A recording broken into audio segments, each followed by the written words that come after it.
my gosh, can you believe that I already tried to record this once and I was recording for 19 minutes and then it cut it all off and I had some actually, great things to say. Of course, I do edit everything on my TikTok. Maybe that's a bad idea, because this keeps happening.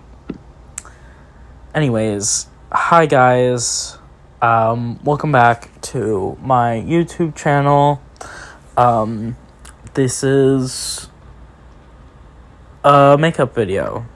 A makeup video. I'm just going to talk about my 2 years of doing drag in the best way that I can. I'm going to use as much brain juice as I have left, right off the dome here, not scripted.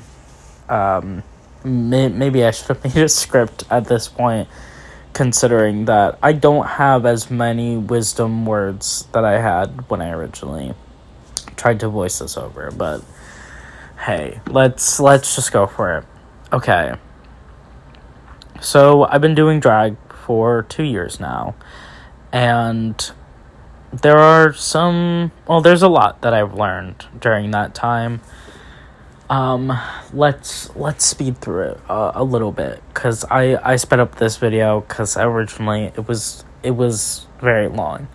One of the things that I've learned is to not compare your drag to others. And I know, you're like, well, Void, yes, don't compare yourself to others. No, duh. But in drag, sometimes it feels really difficult not to do that. Because I am disabled, I'm very autistic, and my drag is kind of limited by those things sometimes. And sometimes I really wish that it wasn't. And I have often been put in these positions where I performed at places, and a lot of them have been better at drag than me. I don't know what better way to say that, but or at least I just felt like their drag was more better than mine, even if they were performing or they started performing at the same time as me. Shit like that doesn't matter. It doesn't. Every performer grows at their own pace, and the quicker you learn that and just kind of adapt that, your drag will start to improve. You'll start to grow. And that's kind of what has been happening to me over the past 6 months, is I stopped caring about what other people were doing, and I started caring about me and what I wanted and what I wanted to bring out in my drag and to the world. Hold on, I need a big gulp of water. Yummy.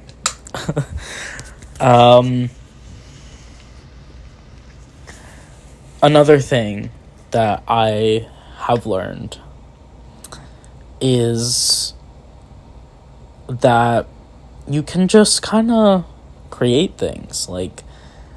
You kind of just gotta try. And but before I did drag, I was an artist, and still am an artist, and I've been creating things for a very long time, all different kinds of things, but I never really got into certain elements until I started doing drag. I never really made costumes, and I never really, made a lot of random shit that I make now. The Glet mask, for example. I didn't know what I was doing when I made that, but I, just tried to make it. I took my knowledge about furries and my knowledge about puppets, and then there you go. And did it end up being perfect? By no means, no. But I did end up making it. And Recently, I made a dress specifically for the 2-year dragiversary, and it turned out really cool, and it was a concept that I didn't know I was going to be able to pull off. But the more that you create your own drag looks, and the more that you work on these concepts, the sharper your ideas will become for them, is what I've also realized. I would definitely recommend that at some point in your drag career, you learn how to sew. Just try. I knew how to hand sew before I started drag. When I started doing drag, about like a year into it, I was like, okay, I'm going to learn how to use a sewing machine. Because I've had one. And you should just learn. Because costumes start to become really, really, really expensive very, very quick. And if you want to make any kind of income off of drag, you can't be buying costumes all the time. Especially if you want to have new things to wear almost every show. Another thing that I have learned is that there's not one way to look in drag. And that comes with the don't compare yourself to others thing. But at first, when I started doing drag, I thought drag queens had to look very pretty, and I thought, I had to meet up to this standard of beauty, and I clearly don't. I'm not very pretty, and I'm not very sexy in or out of drag. But that's not what I'm trying to do. Sometimes I can be pretty in drag. Sometimes I can be sexy, but that's not my goal. My goal is to make people laugh. I like showing diversity. I like, making people feel included. I like to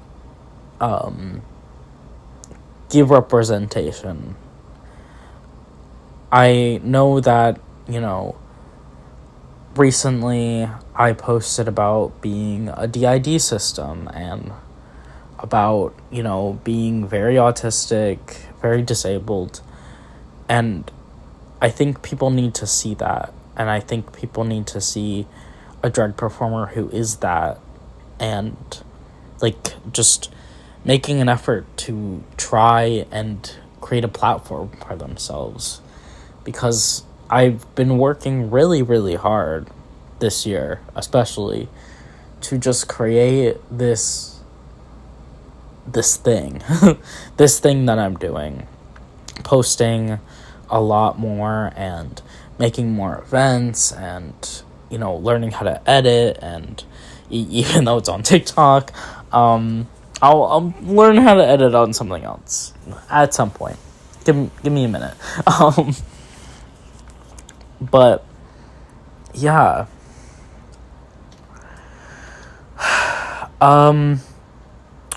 Another thing I learned is to make mixes.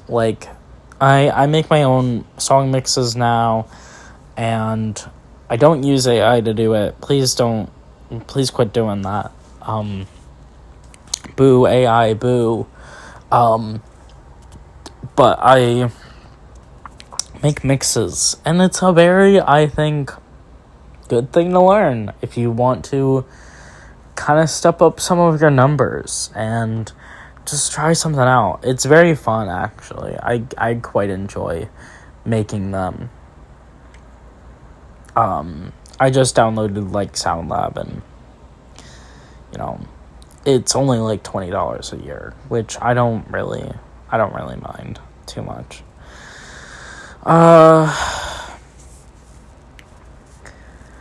Let's see, what else have I learned? Oh,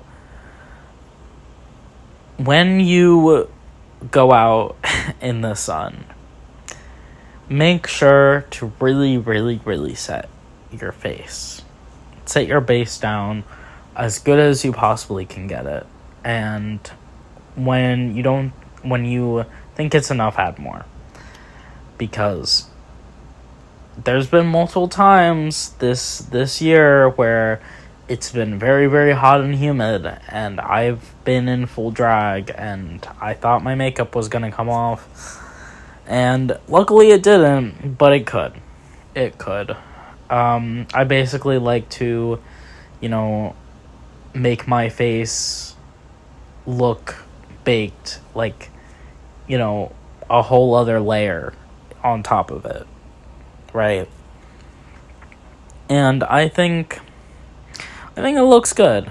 I do like my makeup now. I'm still kind of learning how to do it. I like the stars, and I like the shapes that it's giving. I might start making my nose just like a little bit different, and my neck just like a little bit different. I'm not sure. Also, when you're doing drag early on, like I still am, now is the time to experiment. When you're in your first couple years of doing drag, and no one's, people are watching, people are looking to see what I'm doing, but this is your time to grow, experiment, figure out what you like, figure out what you don't like when it comes to drag, and also figure out what you want, not what others want from you, what you want. You'll be a lot happier that way in what you're doing.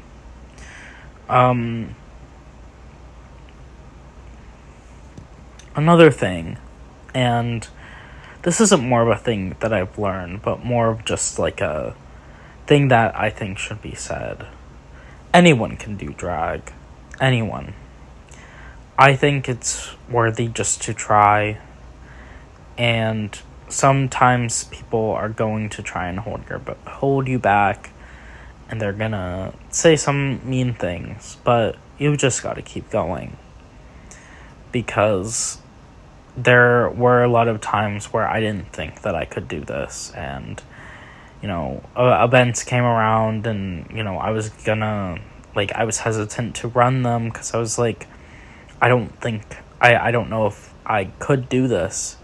You can. Just go for it.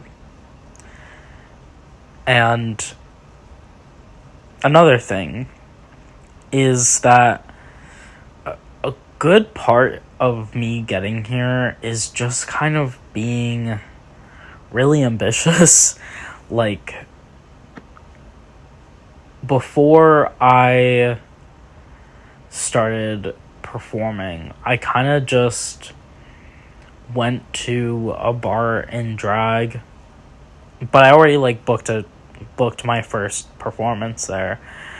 And I just went, and I just decided to do it, just like kind of on a whim, without thinking about it, honestly. And I kind of did that to creating my own event not that much later, and not so much into when I even started drag. I think I was 4 months in, and I was like, yeah, I can run my own event. And I know that's, sometimes that's not well received, but I was kind of in a position where I felt like there wasn't a space for me, so I created one myself. And that's another thing that has helped me get to where I am, is that I've felt that way a lot of my life, and I didn't realize that was an option, is that if I don't feel like there's a space for me, I'll create one for myself. And in turn, that'll create a space for others. A lot of Gothic has been that, and I have tried to give a spot to new performers that don't feel like they can perform anywhere else, or they're scared, just give them an opportunity, because a lot of them have grand ideas, but they can't find a way in, and those performers deserve a way in. Along that line, I also do kind of wish that before I started drag, I took the time to learn more about drag, because at the point when I started drag, like, outside of my room, like, my technical, like, 2X avoidance era, right, that we're in now, the only time I've really seen drag was, like, 4 times, not even. And I just kind of wish I took the time to learn, and I'm glad that I kind of did that now, and, either way, my opinions were the same. Like, I was like, well, yeah, fuck it, like, I'm just gonna do it. I'm glad that I stuck to that, but, it helps to learn what you're getting yourself into, because it is a journey for sure. And I'm glad that I have been on this journey, and I'm glad to see how far I've come, with my makeup and everything. I also sometimes wish that I learned more about the importance of, makeup and how to do makeup. But I'm also glad that I ended up, like, wearing a lot of makeup eventually. I kind of knew that I would get there, and I'm glad that I stuck to that. Since the beginning, I've kind of just been wearing a whole lot of makeup.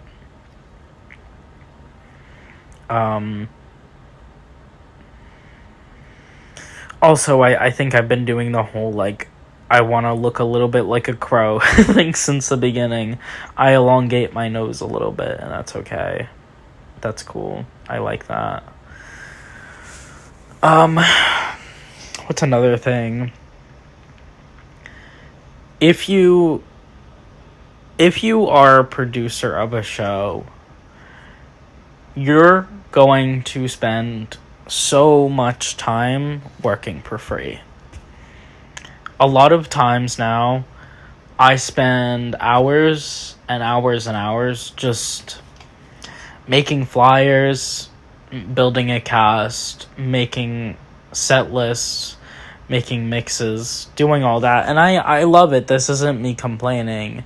It is just something to keep in mind, that if you produce shows regularly, but also kind of if you want to be consistently,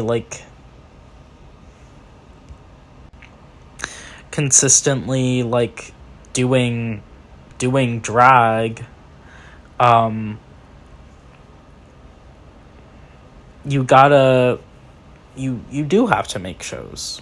That's what worked for me, and it's not gonna work for everybody, but, like, when I first started, it was kind of like months and months and months I would go without getting any bookings, and I was kind of tired of it.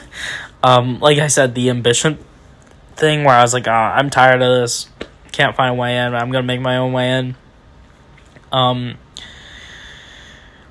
But when you're a producer, you do a lot of work for free, and there are a lot of benefits to that, and I love the shows that I've made, but it is something to think about, because it's going to feel that way for a while. And along the money side of things, there's going to be a long time until drag will be profitable. And, I am someone who doesn't spend a lot of money on drag. I don't buy $1,000 costumes. I kind of make my own stuff. I'm a very, DIY girly.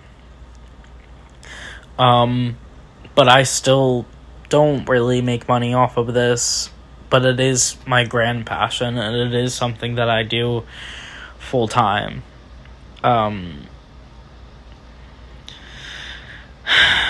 Also, separate thing, this is more of a small one. Your wigs, the wig caps, sometimes they'll make you lose your hair a little bit. So something to consider.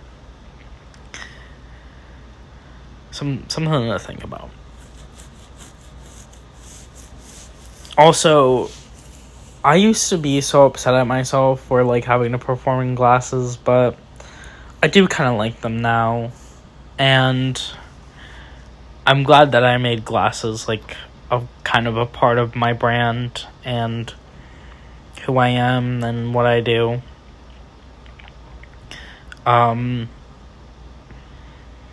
Another thing is, if you have big lips, and I would consider my lips big, and you're, like, a performer, and you have big makeup already, just maybe overline your lips. Maybe it'll look good. You never know. Also, if you want your lips to stay... Okay, now we're just on makeup advice. If you want your lips to stay, use eyeshadow. Use eyeshadow instead. Because my lips usually stay, like, a very, very long time. Because I do eyeshadow. And yes, your lips will get very dry. Also, another makeup tip. Skin prep, important. I wash my face every day now.